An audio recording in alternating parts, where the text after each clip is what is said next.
Hello YouTube, Dave here again. Welcome to part 6 of our look at the Ranger class through the ages, as today we're going to be taking a look at the D&D 4th edition version of the Ranger.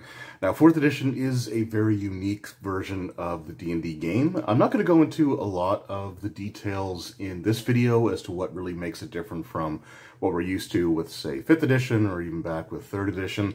I'm considering actually doing a series, like an introduction series, sort of just going over some of the key points for various editions to let people know sort of what to expect or just familiarize themselves with certain aspects of it.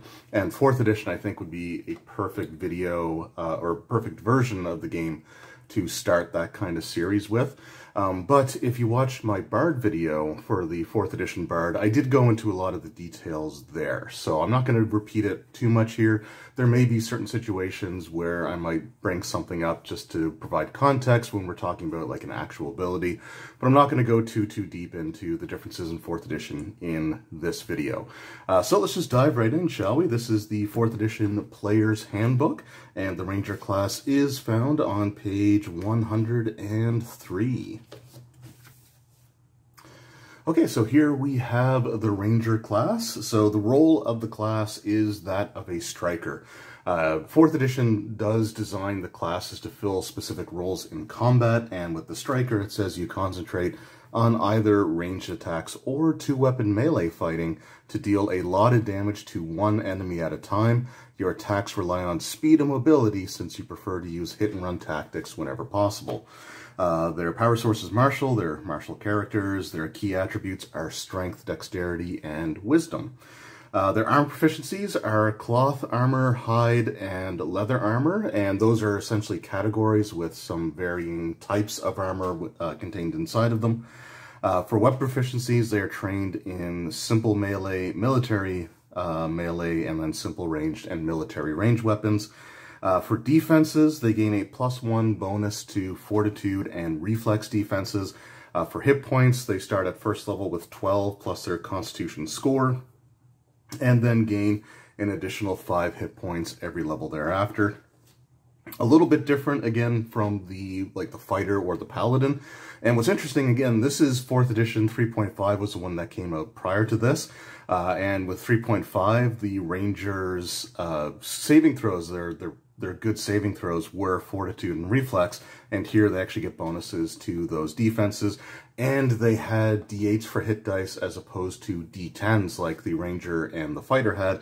So in 4th edition, the Ranger gets 12 hit points at first level plus their constitution score, and the fighter and paladin actually gained 15 hit points and 6 additional hit points every level as opposed to 5. So they still actually continued the concept of the Ranger in 4th edition being a little bit less durable than the fighter or paladin, but again rely more on mobility. So I do like that approach to it.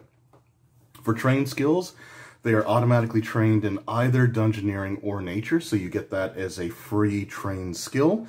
And then you can choose four more from the following list. So most other classes, especially the martial classes, typically only get about 3 trained skills beyond one that they gain just for their class. So again, the Ranger is more reliant on skill use than some of the other classes, and again, I like that approach. Their class skill list includes acrobatics, athletics, dungeoneering, endurance, heal, wisdom, or nature, perception, and stealth. So again, one of those between dungeoneering or nature they're going to get for free, and they get to choose 4 from a pretty small list. So they get most of the skills that they have as class skills. They're going to be able to have some training in, which again is really cool. And then we got build options. Archer Ranger or Two-Bladed Ranger. The build options, those are just kind of suggestions of, what abilities, what feats, and what, things to take to make a class, make your class that works based off of the theme. So they're not set in stone. You're not required to take any of those by any means, but those are just the ones that they provide you.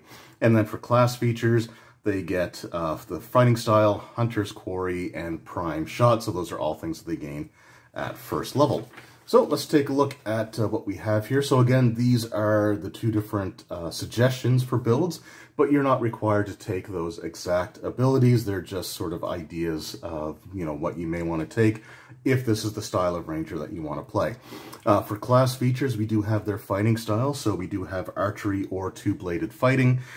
So with archery, if they choose it, they gain the defensive mobility feat as a bonus feat.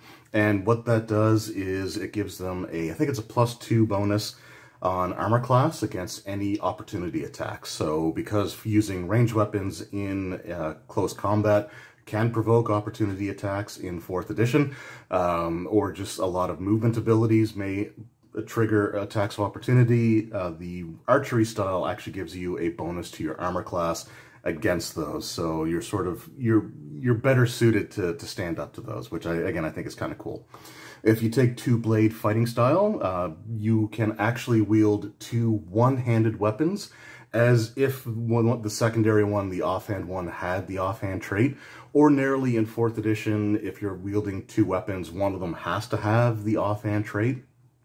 And they're usually smaller weapons like daggers, hand axes, and I think the short sword has that as well.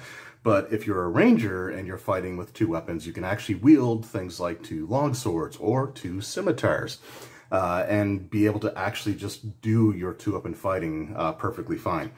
There isn't the 2-weapon fighting in 4th edition like what we're used to with, say, 3rd edition or even to a certain extent 5th edition. So ordinarily, any other class or most other classes, if they have a weapon in their offhand, they can essentially, they don't get to attack with both of them in the same round. You just get to choose which weapon it is that you're attacking with. So if you have a slashing weapon in one hand and a piercing weapon in the other, and the enemy that you're fighting is vulnerable to piercing or resistant to slashing, then you can use your offhand weapon. There is the 2-weapon fighting feat, and what that does is it just gives you a +1 bonus on damage rolls when you attack with your primary weapon if you're holding a secondary one. So your secondary one assists slightly with damage rolls, but it's not the same as what we think of when you're attacking with both weapons at the same time. There are abilities that allow you to do that, but it's something that does require specific class features to actually take advantage of. And I'll share my thoughts on that sort of towards the end of the video. Also, if you take 2-weapon fighting style, you gain Toughness as a bonus feat, which gives you a few extra hit points. And again, the ability to use one-handed weapons and not having your offhand weapon have to have the offhand trait is actually pretty dang good. They also gain the Hunter's Quarry. So once per turn, as a minor action, you can designate your nearest enemy as your quarry. Once per round, you deal extra damage against your quarry. The extra damage is based on your level. If you can make multiple attacks in a round, you decide which attack to apply the extra damage after you know the results. Hunter's Quarry effect remains active until the end of the encounter, until the quarry is defeated, or until you designate a different target as your quarry. You can designate 1 enemy at a time. So this replaces the favored enemy ability, which you had to choose a specific enemy type, and you would deal extra damage when going up against them, unless it was 2nd edition AD&D or 5th edition, but we'll get to that in due time.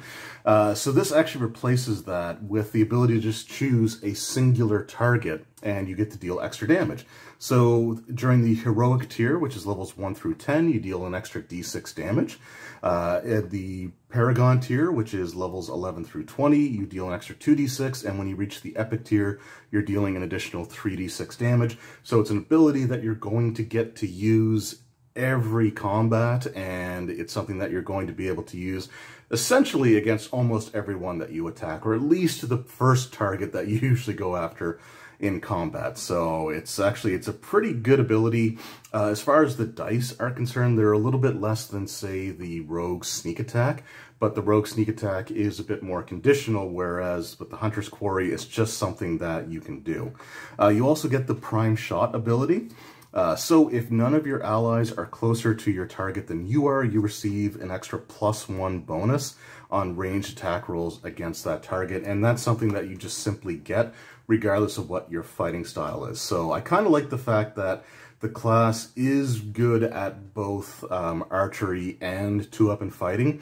In fact, even if you don't take the two-blade fighting style, you can still take abilities that allow you to benefit from wielding two weapons. It's just that if you don't take the two-blade fighting style, your offhand weapon has to have the offhand trait, whereas if you take the two-blade fighting style, then your offhand weapon can be a full-sized one-handed weapon. You still designate which is your primary and which is your offhand, but it's something that like the ranger can still actually do both, which is really cool. And if you take two-blade fighting, you can still select abilities that allow you to use a bow for extra effects. So I really like the way that they sort of designed that. And we'll talk again more about that when I get to my personal thoughts on the class sort of towards the end there. But just something to keep in mind is that unlike 3rd edition or 3.5, when you make your choice, it kind of dictates the path that you go. There is a little bit more flexibility with your combat style in 4th edition.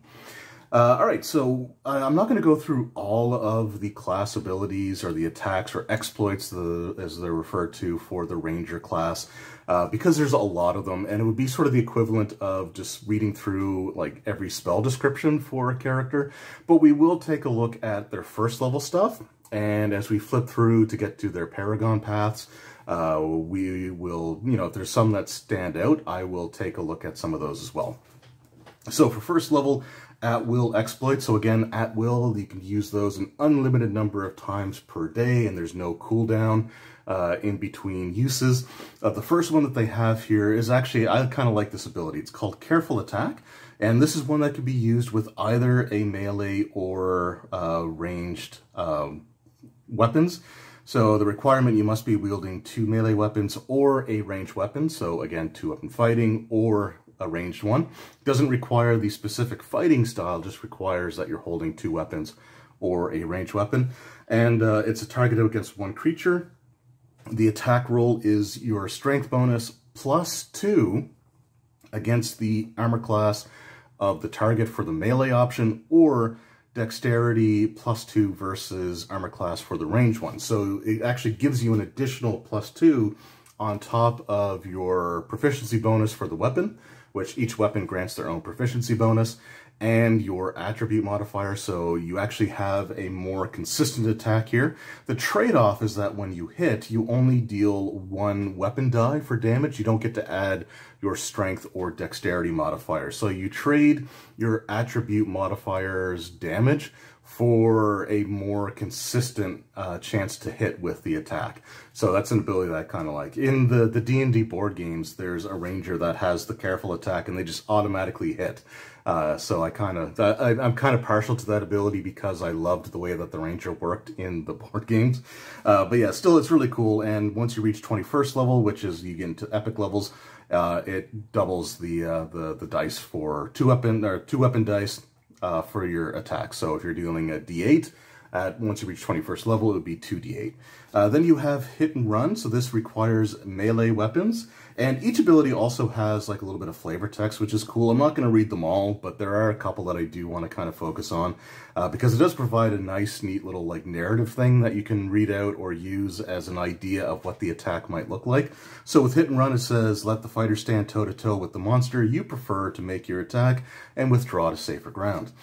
So this requires melee weapons. You target 1 creature, strength versus armor class, and if you hit, you deal 1 weapon dice plus your strength modifier. And it says the effect, if you move in the same turn after this attack, leaving the first square adjacent to the target does not provoke an opportunity attack. So again, the mobility, the hit and run tactics, just really, a key part of the way that the Ranger class is designed in 4th edition. You also have Nimble Strike, which requires a ranged weapon. It says you slink past your enemy's guard to make your attack, or you make your attack and then withdraw to an advantageous position. So you target 1 creature, and then special, you get to shift 1 square before or after the attack, and shifting is a form of movement that also will not provoke an attack of opportunity. If you think of shifting is basically the equivalent of 3.5's 5-foot step, where it's if you just take a 5-foot step, you don't provoke attacks of opportunity. Shifting is basically that kind of movement. And then the attack is just dexterity versus armor class, one weapon dice plus dexterity modifier for damage. And again, at 21st level, you add an extra weapon die to that because you are considered to be epic level. Then you have Twin Strike. If the first attack doesn't kill it, the second one might. So this does require that you are wielding 2 melee weapons or a ranged weapon. So again, a lot of flexibility with these at-will abilities. 2 of the 4 can be used regardless of what kind of weapon that you're wielding. For melee, it has to be 2, like a weapon in each hand, or a ranged weapon, and then you've got one that's specific to the 2 different fighting styles, which is cool. Yeah, so the requirement, you must be wielding 2 weapons or a ranged weapon. You target 1 or 2 creatures. Attack, strength versus armor class for the melee main weapon and offhand weapon, or dexterity versus armor class, 2 attacks, and each of them does 1 weapon dice per attack, and then you increase that to 2 weapon dice at 21st level. So again, I'm not going to go through all of their abilities here. We'll just take a look at 1 or 2 of the encounter abilities. We'll take a look at 1 or 2 of the daily powers, and then we'll just sort of move on here. But we have Evasive Strike. This is another one that I kind of like. So you can confound enemies by weaving through the battlefield unscathed as you make your attacks. Again, melee or ranged. Targets 1 creature, and it says as special, when you're using the ability, you can shift a number of squares equal to 1 plus your wisdom modifier, either before or after the attack. Attack, strength versus armor class for melee, or dex versus armor class for ranged. And it does 2 weapon dice plus strength modifier for melee, or plus dex modifier for ranged. And then we'll take a look at, let's take a look at Two Fang Strike. So you sink 2 arrows or both your blades into the flesh of your enemy, causing it to howl in pain. Again, requirement, you must be wielding 2 melee weapons or a ranged weapon. You target 1 creature. Attacks, strength versus armor class, melee, main weapon, and offhand weapon, or dexterity versus armor class, 2 attacks. And then if you hit, it's 1 weapon die plus strength modifier damage for melee, or dexterity modifier for damage on ranged. Per attack. If both attacks hit, you deal extra damage equal to your wisdom modifier. So again, some really cool, interactions with the Rangers' attributes, abilities, their movement, and the flexibility of a lot of their attacks. So let's take a look at one of their daily abilities. So the daily ones are going to be significantly more powerful than your at will, and even more powerful than your encounter ones. These ones, again, as it states, can only be used once per day, so they tend to be pretty good as far as what they can do. Now, some classes will have ones like the fighter has reliable abilities that they can do, where if they miss, then they don't lose the ability. But then classes like the Ranger or a lot of the other classes will have some of their dailies still deal some sort of effect, even if the attack misses. So let's take a look at the Jaws of the Wolf. So that is a daily martial weapon ability, melee weapon. Must be wielding 2 melee weapons, target 1 creature, strength versus armor class, 2 attacks, 1 with your primary, 1 with your offhand. If you hit, it's 2 weapon dice plus strength modifier per attack. So if you're attacking with 2 longswords, each of those longswords normally does 1d8. If you hit with both attacks, they deal 4d8, 2d8 each, plus your strength modifier on each attack, which is pretty good. And if you miss, you still deal half damage. So you would basically, it's half what you would roll. So it would be 1 weapon die plus your strength, and then you would have it. But you're still dealing damage on a miss, which again is pretty cool. And then there's Sudden Strike. So it says, you hold your weapon's blade down and slash your foe across the face with one of them. As he spins away and drops his guard, you roll to one side, spring to your feet, and plunge your other blade into his back. So again, I love the narrative aspect of some of these, like the flavor text that goes with some of these abilities. So this again is a melee one. You have to be wielding 2 weapons. Target is 1 creature. The first attack is actually with your offhand weapon, which is kind of cool because it's sort of more or less meant to get them to lower their guard so that you can reposition and hit them from a much more dangerous angle. So I like the fact that you're actually, this is one of the abilities that you're using that offhand weapon to still hit and deal damage, but it's also kind of diversionary, which I think is cool. So yeah, so use your offhand weapon. You deal 1 weapon dice, so whatever your offhand weapon is, again, if it's a longsword, you'd roll like a d8, and you would do like the d8 damage. No strength modifier or anything, because again, you're using that to sort of lure them into position. Once you make the attack, if you hit, you get to shift 1 square and make a secondary attack. So the secondary attack is strength versus armor class with the main weapon, and if you hit, it's 2 weapon dice, plus your strength modifier has to be your main weapon, and the target is weakened until the end of your next turn. So again, it's really cool stuff there. So those are kind of some of the ideas of like how powerful the daily abilities can be, versus the encounter powers, which a lot of them will deal like extra weapon dice for the encounter ones, but you can only use them once per fight. And then you've got your at will, which are, you know, pretty mundane, but there's something that usually have some sort of secondary effect, and you can use them an unlimited number of times. I don't know if I really got into utility powers with the Bard class, but we'll touch on these a little bit here. So at 2nd level, all characters gain a utility ability, and these are things that are either typically used outside of combat or they're some sort of reactionary ability. So they could be things that allow you to, you know, reposition yourself or reduce damage, or they could be used to grant allies bonuses, or there's, you know, things along those lines that they sort of do. So we'll take a look at, say, crucial advice here first. So it is an immediate reaction, and the trigger is an ally within range that you can see or hear makes a skill check using a skill that you're trained in. The effect is you grant the ally the ability to re-roll the skill check, and if they do so, they get to add a power bonus equal to your wisdom modifier to their roll. So you kind of give them that insight, which is kind of cool. Then you have Yield Ground. So this is another one here. Again, it's a reaction. The trigger is an enemy damages you with a melee attack. The effect is you can shift a number of squares equal to your wisdom modifier, and you gain a +2 power bonus to all defenses until the end of your next turn. So that's armor class, fortitude, will, and reflex defenses, which is, again, is pretty cool. So again, I'm not going to go through a lot of their abilities here. We'll take a look at just a couple more as we sort of go through. So another one I actually really like here. So we have Excruciating Shot. This is a 5th level ability, and it requires a ranged weapon, 1 creature, dex versus armor class. If it hits, you do 3 weapon dice plus your dex mod in damage, and the target is weakened, so that impacts their ability to deal damage and things along those lines. It's really cool. If you miss, you still do half damage, and the target is not weakened, but you still get something even if you miss. And then you got Frenzied Skirmish, and this one I actually really like quite a bit as well.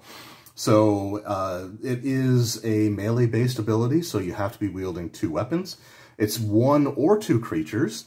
Attack, strength versus armor class for both the main hand and offhand, so you get to make 2 attacks, 1 with each weapon. Special, before or after these attacks, you can move your speed without provoking opportunity attacks. So again, sort of that hit and run. Now, if you hit, it's 1 weapon dice plus your strength modifier damage per attack. If an attack hits, the target is dazed until the end of your next turn. If both attacks hit the same target, it is dazed and slowed until the end of your next turn. So again, you get to impose some conditions.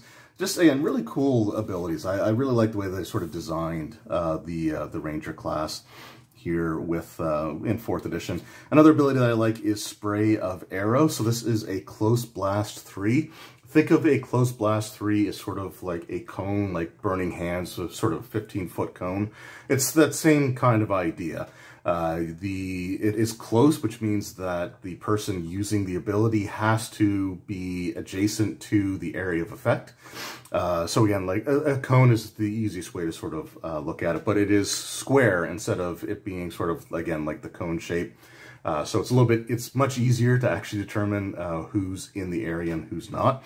But yeah, so that's kind of cool. The requirement is you must be wielding a ranged weapon. You attack each enemy in the blast that you can see, dex versus armor class. So you roll once and you use that for the number to compare against every opponent in the area of effects against their armor class. And if you hit, it's 2 weapon dice plus dex modifier, or if you miss, it's half damage. So again, you still get to deal some damage even on a miss, and it's a big area of effect.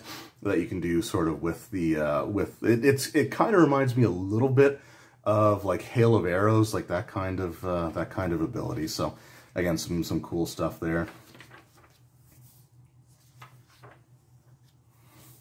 Again, just some you know, cool abilities. And again, a lot of them are ones that you can be using. As you get to higher levels, they do tend to focus more on one or the other type of weapon, but there are some abilities still where it can work with either melee or ranged.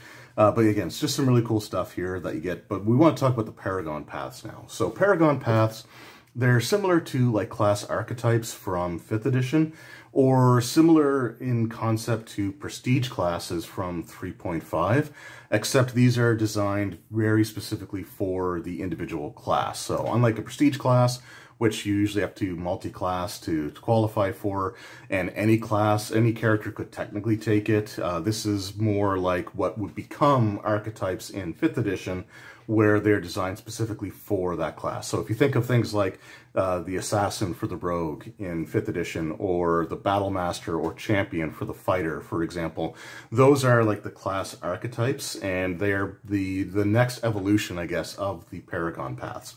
So Paragon Paths, when you enter 11th level, you get to select one of the paths for your class. There are 2 that are based on archery, there are 2 that are based on 2-weapon fighting. So the archery ones are up first, so we've got the Battlefield Archer. It does require the archery fighting style, so the Paragon Paths will have some requirements, but they're usually based off of a decision that you made when you first generated your character, so it's not going to be difficult to qualify for. So you become a paragon of marksmanship and unrivaled archer who remains cool and collected in even the most intense battlefields situations. Looking at their abilities here, you gain 2 static abilities at 11th level. These aren't like at will, daily, or encounter. They're just things that are always in effect. And then you get one at 16th level. And then we also have some other powers that we'll take a look at here in a moment. The first one we got is Archer's Action. So at 11th level, you can spend an action point. So in 4th edition, you gain action points. I think you start with one every session, and you can also gain one at certain points throughout the session as well. And you can actually spend those to take an extra action. So they would be things like if you wanted to make another attack, for example, you could spend an action point to do that. So with this one, though, with the Paragon Paths, they usually give you some additional benefit or option for your action points, which is really cool. So the Archer's Action, so you can spend an action point to re-roll one ranged attack or ranged damage roll instead of taking an extra action. So let's just say that you're using one of your daily abilities. It's kind of a crunch time situation and you miss. And you don't want to miss, so you spend your action point to re-roll that attack as opposed to just taking another more regular attack. And so you can do that, or if you hit but you blow the damage roll, you could use your action point to re-roll that instead. So a little bit more flexibility with that. It's kind of neat. Then there's Battlefield Experience. So at 11th level, you can designate more than one creature as your quarry at a time, up to a number equal to your wisdom modifier. In addition, any attack made against your quarry receives a +1 bonus on the attack rolls. So again, that's kind of cool. If you have a 3 wisdom modifier, +3 wisdom modifier, you can have 3 targets all at once be marked as your quarry.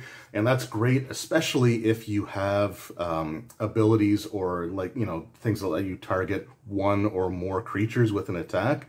So that's something, again, that could be really useful there. And then you've got Battle Surge at 16th level, when you spend an action point to take an extra action or to gain the benefit of your Archer's Action, you gain an additional, or you gain a +5 bonus to armor class against opportunity attacks until the end of the encounter. So that would stack with your bonus that you would have for your defensive mobility, for example. So the Battlefield Archer, if they're moving around or they use an action point, they're getting like an extra +7 armor class versus attacks of opportunity, which is again really, really cool. As far as abilities go, they get Combined Fire. This one I actually really like. I think if I were to play a 4th edition Ranger, this is probably the one that I would go with. But so Combined Fire is actually a reaction that you can use as an encounter power. So the trigger is that an ally makes a ranged attack or an area attack, and you target one creature that was attacked by your ally. You make the attack Dex versus Armor class, and you actually get to do 3 weapon dice plus Dex modifier to damage. So it can get pretty nasty. So if your wizard hits somebody with a fireball, you can immediately, as a reaction, fire your bow at one of the targets of that fireball. And let's just say one of them was your Quarry. You get the extra d6 damage on that, or I think it would be up to 2d6 by the time you get this point. So again, it's a really, really cool ability. There's Archer's Glory, which is a utility ability. It is a free action, but it does require a trigger. The trigger is one of your ranged attacks drops an enemy to 0 points or fewer, 0 hit points. The effect is you gain an action point that you must spend before the end of your next turn. So it essentially allows you to use it, burn it, and get an extra attack, which is really cool. Then you've got Quarry's Bane, which is a 20th level ability. It is a daily ability. It requires a ranged weapon, obviously. It targets each enemy designated as your Quarry. Dex versus Armor class, 3 weapon damage, and if you hit, if you miss, the target is knocked prone, but it dodges the attack, which could set them up for other, nasty situations if done in conjunction with, like a fighter or rogue or other class, other party members. So really cool stuff there. The other archery-based one is the Beast Stalker. You become the ultimate hunter of beasts and magical beasts, stalking your chosen prey with deliberate cunning and amazing ease. So some of their abilities here, the Beast Stalker's action. When you spend an action point to take an extra action, you can also gain a +4 bonus rolls against your Quarry until the start of your next turn. Chosen prey, choose one of the following keywords, beast or magical beast. Your Hunter's Quarry class feature deals an additional 2 damage against that chosen kind. And then you have action shift at 16th level. After you spend an action point to take an extra action, you can shift as a minor action until the end of the encounter. So again, shifting is movement that does not provoke attacks of opportunity. So again, really cool stuff there. So you get basically, it's a free 5-foot step every single turn for the rest of the fight. As far as their abilities go, you've got Pinpointing Arrow. So ranged weapon, 1 creature designated as your Quarry. Special, you can ignore penalties for cover, concealment, and total concealment. You can attack, you can attack an invisible target as if it wasn't invisible. So that's really cool. Dex versus Armor class, 2 weapon dice plus Dex modifier on a hit.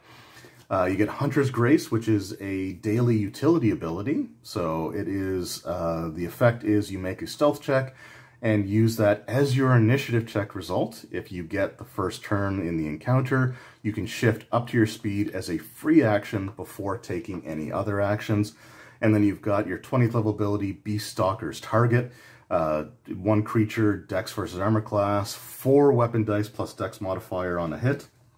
And the effect, the target is designated as your Quarry until the end of the encounter. You can designate 1 additional creature as a Quarry following the normal Hunter's Quarry rule. So this is one that isn't your Quarry to begin with, but when you hit, you target them, you turn them into your Quarry, and you get to choose another one as well. So it's not quite as good as the ability to have multiple ones like the Battlefield Archer one has, but still pretty cool nonetheless. Then we've got Pathfinder, which is kind of ironic, but, we're going to go with it. This is the first of the 2 blade fighting style Paragon Paths for the Ranger. So it says you become the ultimate scout, finding a way through any situation. Sometimes you find the best path, but other times you have to carve that path out of the wilderness using with your 2 blades, singing through the air. So at 11th level, they gain Battle Honed. You gain 2 extra healing surges. So healing surges are similar to hit dice in 5th edition, although I think they're utilized better in 4th than they are in 5th. It's basically your body's natural ability to heal, but things like healing potions or a lot of your basic healing abilities actually rely on you using your healing surge instead of it just being like free, this many hit points. And this is a whole other tangent, but I like that because if you look at a lot of like fantasy novels, D&D novels, or movies or stuff like that, you'll always find situations where somebody is dying from this wound and the healer says it's beyond my abilities. That doesn't work normally in the role-playing game, but if you're using healing surges for most healing abilities, then it can. It just means that the person just no longer has the ability to heal. So anyway, it's a little bit of a tangent. Effectively, a healing surge is equal to about a quarter of your hit points. So if you spend 4 healing surges, you should be pretty well near max. So this one just gives you an extra 2 healing surges that you can use per day. Again, it's something I'll talk about in a 4th edition introduction video that I hope to do at some point soon. Pathfinder's action, when you spend an action point to take an extra action, you can also gain a move action.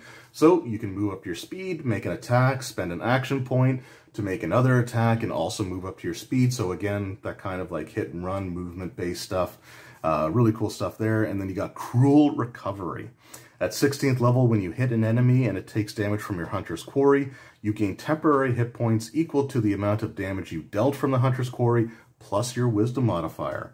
As far as abilities go, you've got Wrong Step. So the enemy steps unwittingly into your trap and you catch him by surprise with a sudden paralyzing thrust. So again, these are both the next two that I'm going to talk about, Pathfinder and Storm Warden. These are 2-weapon fighting, so I'm not going to say that you have to have 2 weapons for this, but so the attack, the trigger is an adjacent enemy shifts or moves. So that's actually kind of important because normally shifting won't allow you to use many triggers or attacks of opportunity or reactions, but with this ability you actually do. So even if they shift, if you have Wrong Step, you can get to make your attack. So it's Strength versus Armor class, it's 1 weapon dice plus Strength modifier damage, and the target is immobilized until the end of your next turn. So basically, it stops their movement dead in its tracks, which is really, really cool. And it is an interrupt, so they don't even get the benefit of the the shifting or movement that they use to trigger the attack. So again, just a way of controlling them. A really cool ability. You also get Act Together as a utility.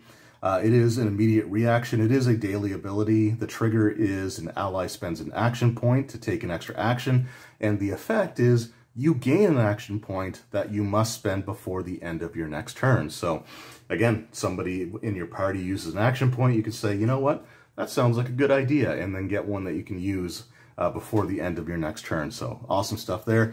Then we got Slasher's Mark. This is a healing ability. The requirement, you must be wielding 2 weapons. Special, you can spend a healing surge before attacking. Primary target, 1 creature. The attack is Strength versus Armor class with your main weapon. The hit is 3 weapon dice plus Strength modifier to damage. The effect, once you hit, if the target is marked until the end of your encounter, and you get to make a secondary attack against a different target, so 1 creature other than the primary target. If you hit, it's 2 weapon dice plus Strength modifier with your offhand, and you also mark them as well. Marking targets in 4th edition essentially gives them penalties if they attack someone else, without including you.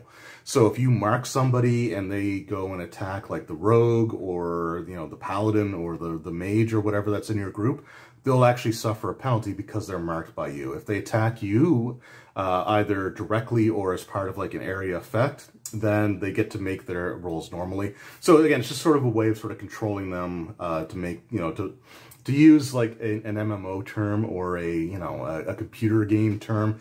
It's a way of, pulling aggro. I think that's the right use of that.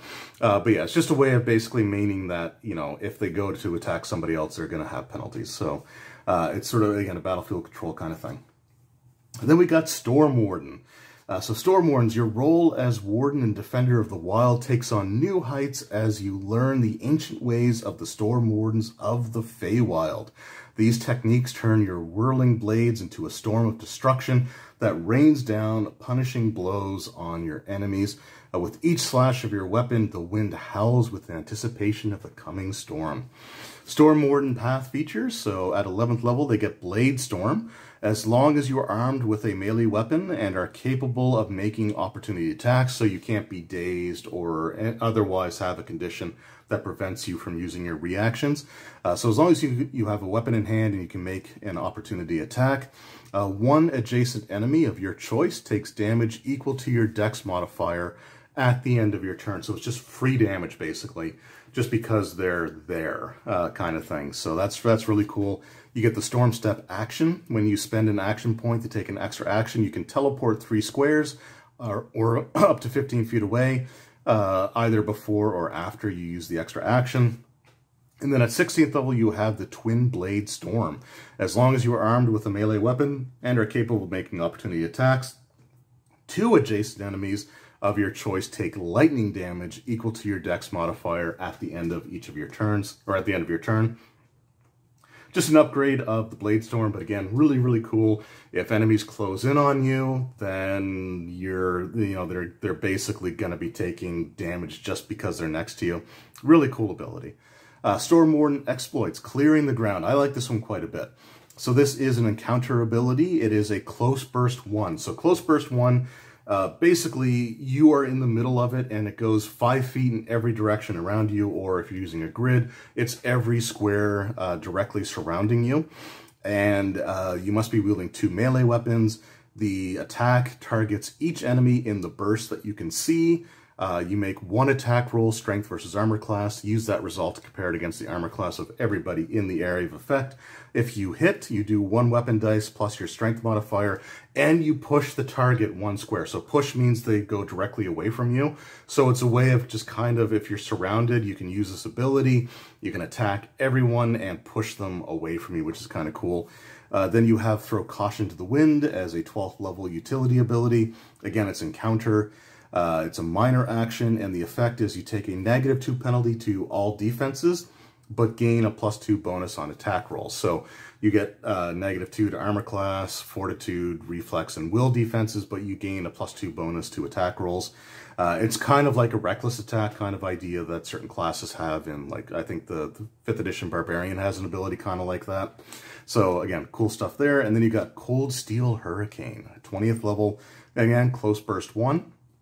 The special is before you attack, you shift the number of squares equal to your wisdom modifier, and then you target each enemy in the burst that you can see. So again, it's every enemy within 5 feet of you or within 1 square of you. The attack is strength versus armor class, and you get 2 attacks, 1 with your main weapon, 1 with your offhand weapon. So you're actually basically using both weapons against everyone in that area, which is awesome.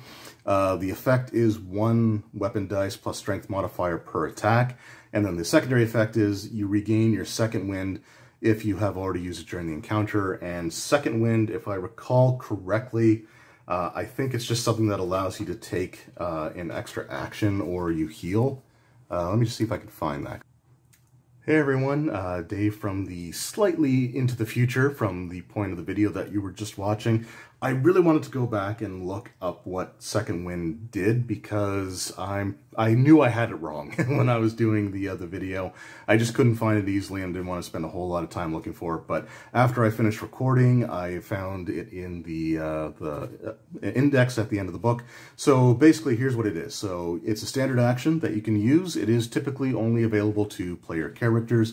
And when you use your Second Wind, you get to spend a healing surge to regain hit points. You also gain a +2 bonus on all defenses until the start of your next turn. So it makes it a little harder for you to take additional hits or take additional damage, which is cool. You can only use it once per encounter. However, some abilities may allow you to benefit from it again or regain it like we saw with the Ranger. So basically that's what it is. You get to heal and it gives you bonuses on your defenses until you get to go again in combat. So with that out of the way, we'll get back to the video, and I will immediately get the Second Wind wrong. But like I said, I've corrected myself, so hopefully that helps. Anyway, back to the show. Okay, I don't know exactly where that is, but yeah, I think it allows you to do like an extra action in a turn. So you regain the ability to use that if you have already. So yeah, again, really, really cool stuff. And the fact that you get to attack with both weapons, everyone within 5 feet of you, is pretty insane. Like, it's, at first it sounds like it's kind of weak because there's only 1 weapon dice per hit. But again, that's, you know, 2 attacks against everyone directly around you. So awesome stuff there. So that is the 4th edition Player's Handbook Ranger class. And I gotta say, I really like this version of the Ranger. The biggest thing that I like about the Ranger is the fact that a lot of their abilities function regardless of whether you're using 2 weapons or archery. So regardless of what choice that you make, you can still do both things. It's just you're going to be better at one than the other.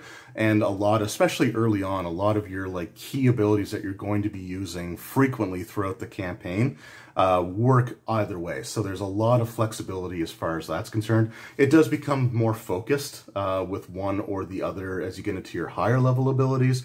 But again, that makes sense because by the time you get into, you know, epic levels or like even the Paragon tier, you know, you're kind of specializing in one thing anyway. But I like the fact that there's a lot more flexibility with those low-level abilities. Really cool stuff there.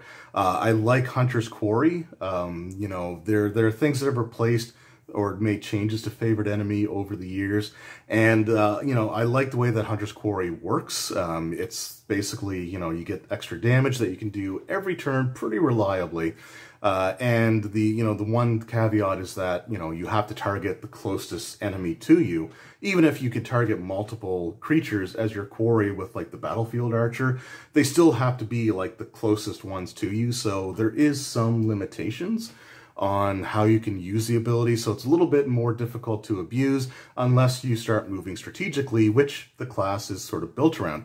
A lot of their abilities allow you to move as a bonus or free action or like as part of the attack, so there's a lot of that hit and run kind of style, which, you know, is what the class is sort of described as being able to do. And with 4th edition, they can really hone in on that aspect of that design goal of having the more agile, mobile, you know, character that moves around and, you know, can do so without having to worry so much about, you know, attacks of opportunity and things like that. So I think they did a really good job with that. My favorite feature, though, of the Ranger, again, goes back to their 2-weapon fighting style. They don't have to choose 2-weapon fighting, but if you, it goes sort of to the 2nd edition AD&D version, where if you wanted to fight with 2 weapons, the Ranger was the way to go because they were the best class in the game at doing it, and they are here in 4th edition as well. Many of their abilities that allow you, or that have effects with wielding 2 weapons, allow you to make multiple attacks, one with each weapon, which you can't normally do in 4th. So even a fighter with a weapon in each hand isn't as good at 2-weapon fighting as a Ranger is. So the Ranger is kind of, once again, the best at something, and that's something that was kind of lacking in the previous, like with 1st edition or even with 3rd, especially 3.0. So the Ranger's actually the best at something again, and I really like that. I think overall it is a well-designed class, and 4th edition, the classes are all pretty well designed to fill the role that they're meant to, and they did a really great job here as well. And finally, the Ranger can wield 2 scimitars, and I know why they decided to do that, but you can actually do that without it affecting you like you couldn't before in any other version of the game. So 4th edition, you know, I'm a big Legend of Drizzt fan, so 4th edition, it was the first time that he could be, that his stats, if you made him as a character, could actually reflect the kinds of things that he does in the books. Because if you look at the 3.5 or the 3.0 Ranger, if he was wielding 2 scimitars, like I actually have the Drizzt stats in the Forgotten Realms campaign setting, and you know, his attack bonuses are kind of weak because he's wielding 2 similar sized weapons. So I like the fact that you can actually do that now. And again, if you like 2-weapon fighting, the Ranger is the best class for it, and you can still do it even if you don't choose the 2-blade fighting style. The big difference is if you don't choose the 2-blade fighting style, you have to have your offhand weapon have the offhand trait. But overall, just a really solid version of the Ranger class, and one that if I were to play as a character in a 4th edition game, I would absolutely pick, you know, the Ranger class.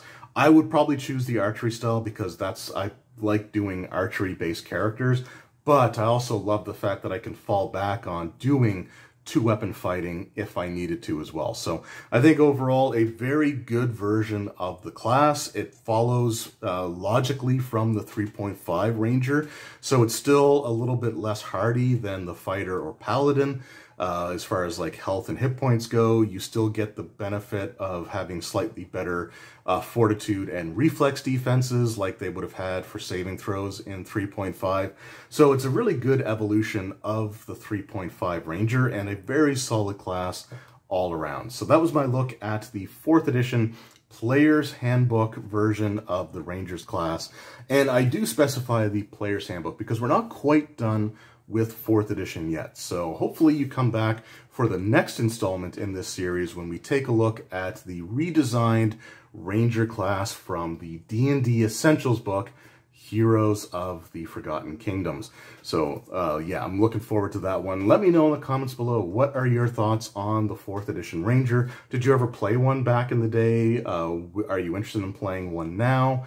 If you were someone who was running or playing 4th edition, you know, did you have experiences with either you playing a Ranger or somebody else? What are some of those stories? Because you guys usually have some really cool experiences to share. So thank you guys very much for watching. I hope you enjoyed, and I will see you all next time. Until then, take care.